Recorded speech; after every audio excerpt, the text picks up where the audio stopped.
বাংলাদেশে নাকি 53 বছরের মধ্যে বৃহত্তম আন্তর্জাতিক বিনিয়োগ সম্মেলন অনুষ্ঠিত হচ্ছে। সেটি শুরু হয়েছে 7 তারিখে এপ্রিল মাসের এবং আগামীকাল 10 তারিখ সেটা শেষ হবে। 7 এবং 8 মোটামুটি বিদেশ থেকে যারা বিনিয়োগের জন্য এই দেশে বাংলাদেশে এসেছেন তারা বিভিন্ন প্রকল্প ইপিজেড ঘোরাঘুরি করছেন এবং আজকে সেটার আনুষ্ঠানিক উদ্বোধন 9 আর 10 হলো মেইন সেশনস। তো আমরা প্রথমে একটু দেখে নিই এই আন্তর্জাতিক বিনিয়োগ সম্মেলন যে হবে এটা নিয়ে অনেকদিন ধরেই এই ডক্টর ইউনূসের সরকার ঢাকঢোল পিটাচ্ছিল। তারা বলেছে যে পৃথিবীর যে বিশ্ববিখ্যাত ব্যবসায়ী যারা শীর্ষ ধনী তারাও এখানে আসবে। এবং এখানে দেখেন তারা কবে থেকে ঢাকঢোল পিটাচ্ছে যে এখানে টেসলা এবং স্পেস এক্স এর সিইও ইলন মাস্ক আসবেন।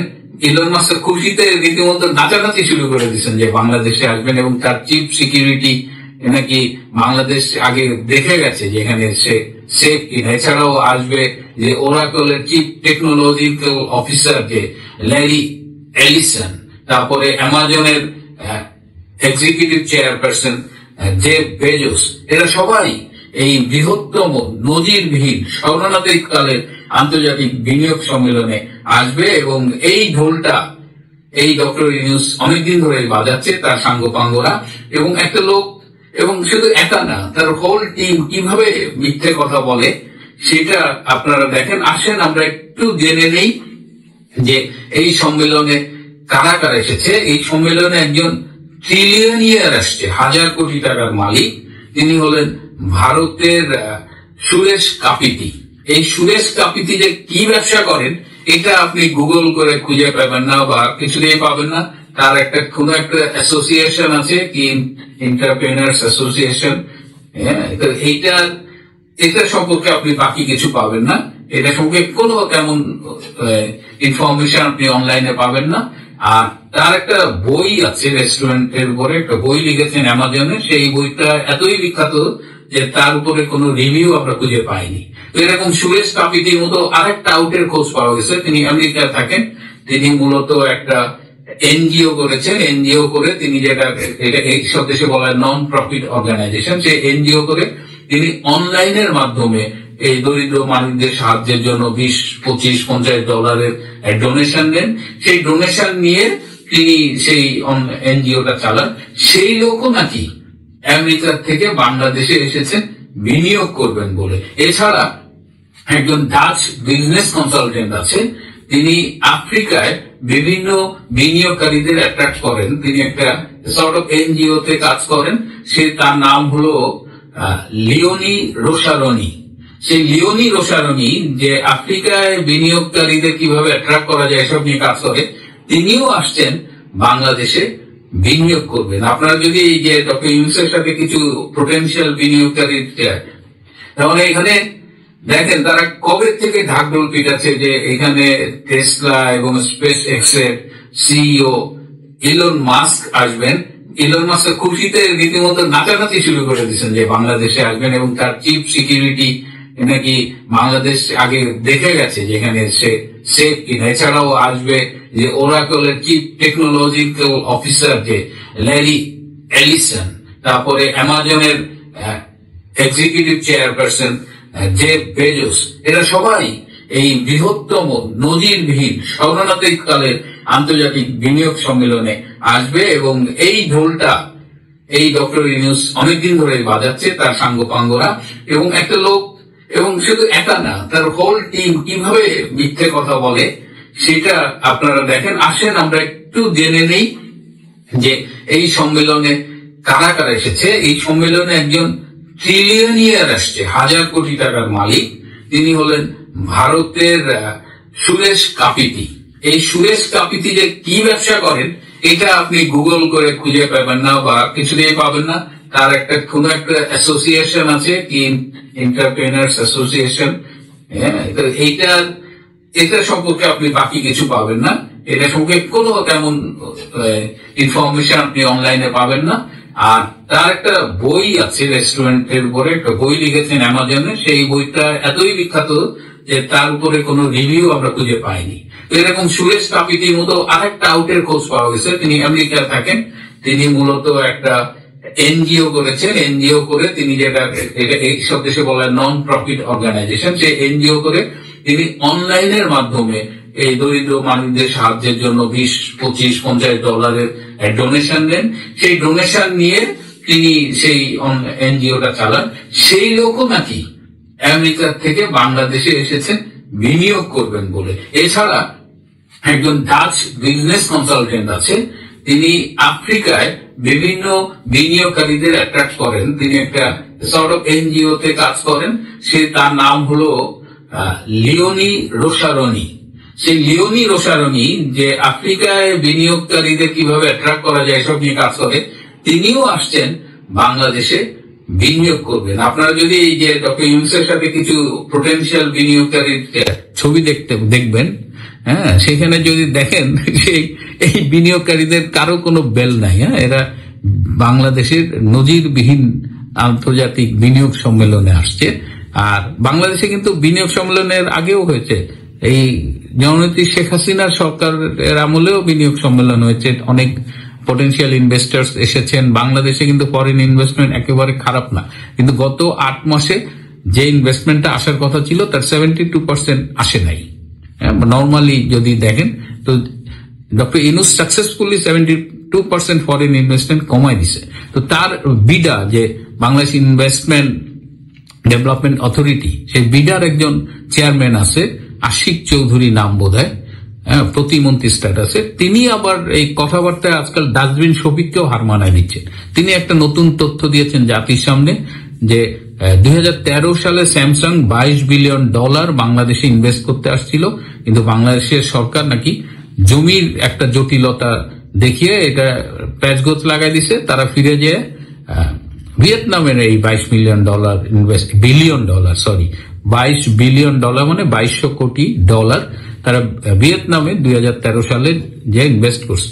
কিন্তু আমরা একটু ঘাটাঘাটি করে দেখলাম যে ভিয়েতনামে স্যামসাং 2008 সাল থেকে ইনভেস্টমেন্ট করছে এবং তারা শুরু করেছিল $2.5 বিলিয়ন দিয়ে, এবং 2025 যখন কথা বলছি তখন তাদের ভিয়েতনামে টোটাল মানে ইনভেস্টমেন্ট হলো $24.5 বিলিয়ন। তাহলে $2.5 থেকে শুরু করে এতদিনে যদি 24.5 বিলিয়ন হয়, অথচ আশিক সাহেব বলতেছে যে 22 বিলিয়ন নাকি 2013 সালে চলে গেছে। এটা একটা মানে এই অবাধ তথ্য প্রবাহের যুগে আপনি মিথ্যা কথা বলে সাময়িক একটা স্বস্তি পাবেন, কিন্তু ইমিডিয়েটলি এটা অ্যাসেস করা যাবে যে আশিক সাহেব আপনি তো মিথ্যা কথা বলতেছেন। তো আশিক সাহেবের মতো এরকম মিথ্যা কথা, ইউনূস সাহেবের মতো চমকদারি যে বাংলাদেশের ইতিহাসে এরকম কোনো বিনিয়োগ সম্মেলন হয়নি, কিন্তু সেই বিনিয়োগ সম্মেলনে আমরা মোটামুটি দেখলাম যে এখানে বিনিয়োগকারীর নামে মোটামুটি অনেক টাউট বাটপারও এখানে আসছে, এবং এর জন্য প্রায় 100 কোটি টাকার মতো একটা বাজেট ছিল আমাদের। এই যে কোটি কোটি টাকা খরচ করে এই বিনিয়োগ সম্মেলনটা করা হলো, যেটায় আবার কোন দিন শুরু হলো? 7ই এপ্রিল। 7ই এপ্রিল কি হলো বাংলাদেশে? আমরা একটু ভিডিও ক্লিপ দেখে নিই।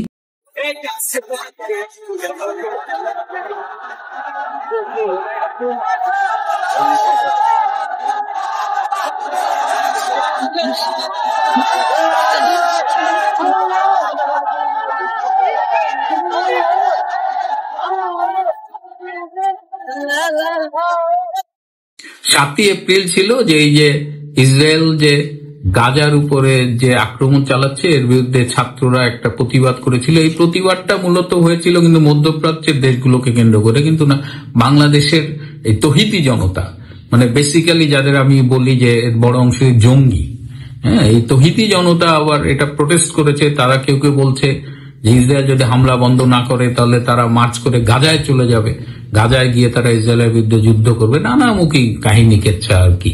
এখন মানে এই অবস্থায় 7ই এপ্রিল আমরা দেখলাম সারা দেশে 200-র বেশি ব্যবসা কেন্দ্র, দোকান ভাঙচুর করা হয়েছে। তার মধ্যে রয়েছে বাটা, তার মধ্যে রয়েছে কেএফসি। এই বাটার সাথে কিন্তু ইহুদিদের বা ইসরায়েলের কোনো সম্পর্কই নাই। এটা চেকোস্লোভাকিয়ার একটা ফ্যামিলি বিজনেস, 3 ভাই বোন মিলে এটা শুরু করেছিল, এবং বাংলাদেশে প্রায় এদের 10,000 কোটি টাকার বিনিয়োগ আছে, এবং প্রতি বছর এরা প্রায় 1000 কোটি টাকার মতো শুধু রাজস্বই দেয়, এবং বাংলাদেশে শ্রম আইন মেনে শ্রমিকদের কর্মচারীদের এত ফ্যাসিলিটিস কিন্তু আর কোনো কোম্পানি দেয় বলে আমার ধারণা নেই।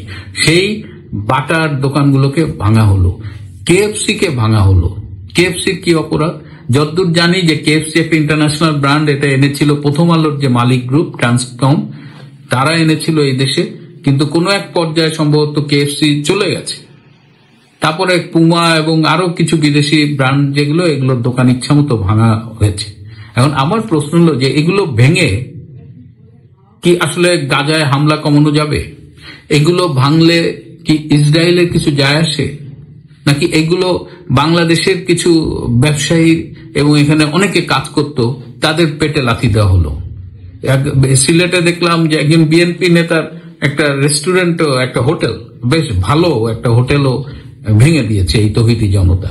তো এগুলো করে আপনি তো ইসরায়েলের কিছু করতে পারলেন না, কিন্তু আপনি এই দেশের ক্ষতি করলেন, এবং এর ফলে ইসরায়েলের কিছু যায় আসে না। ইসরায়েল কি এইভাবে, এই যে কোকা কোলা বলে কেউ, কেউ বাটা বা এইসব বলে, ইসরায়েল কি এইসব ছোটখাটো পণ্য বিক্রি করে? ইসরায়েল কি একটা ছোট্ট দেশ, জনসংখ্যা খুবই কম, একসময় তারা পৃথিবীতে উদ্বাস্তু হয়ে তাদের থাকার জায়গা ছিল না, লাথি গুতা খাইছে। সেইখান থেকে আজকে ইসরায়েল কি করে এত বড় শক্তিশালী একটা দেশ হলো, এই ইতিহাসটা আমাদের একটু জানা দরকার।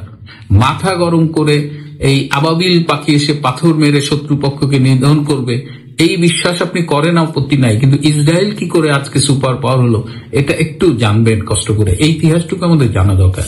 ইসরায়েল আপনার কাছে টেকনোলজি বিক্রি করে, এই ছোটখাটো খুচরা এই খাবার পণ্য টন্য এগুলো বিক্রি করে না। ক্রেডিট কার্ডের যে সিকিউরিটি সিস্টেম, এইটা ইসরায়েলের প্রোডাক্ট। আপনি যে পকেটে ইউএসবি নিয়ে ঘুরে বেড়ান, এই যে ফাইল ট্রান্সফার করেন কম্পিউটার থেকে ল্যাপটপ থেকে, এই ইউএসবির এইটার প্যাটেন্ট হলো ইসরায়েলের। তো এরকম অসংখ্য টেকনোলজিক্যাল ইনোভেশন আছে ইসরায়েলের, যেটা এই যে আপনি যে এই যে ফেসবুকে এত গালাগালি করেন, এই ফেসবুকের মালিক কারা? এটাও তো ইহুদি মালিকানাধীন। তাহলে ইসরায়েলের আপনি কিছুই ছিটতে পারতেছেন না, কিন্তু আপনি বিপ্লব করেছেন বাংলাদেশে, এবং আপনি 7 তারিখে এই কাজটা করলেন যখন ডক্টর ইউনূস নজিরবিহীন বিশ্ববিখ্যাত টাউট বাটপারদের নিয়ে একটা আন্তর্জাতিক বিনিয়োগ সম্মেলন করছে। এই যে সম্মেলনে যারা আসলো বিনিয়োগ করবেন বলে, তারা 7 তারিখের কোন বাংলাদেশের চেহারা দেখলো?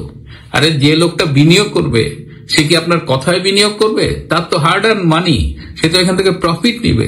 সে তো এই টাকাগুলো এনে জঙ্গিদের হাতে বা এই তৌহিদি জনতা শাসিত বাংলাদেশে তুলে দেবে না।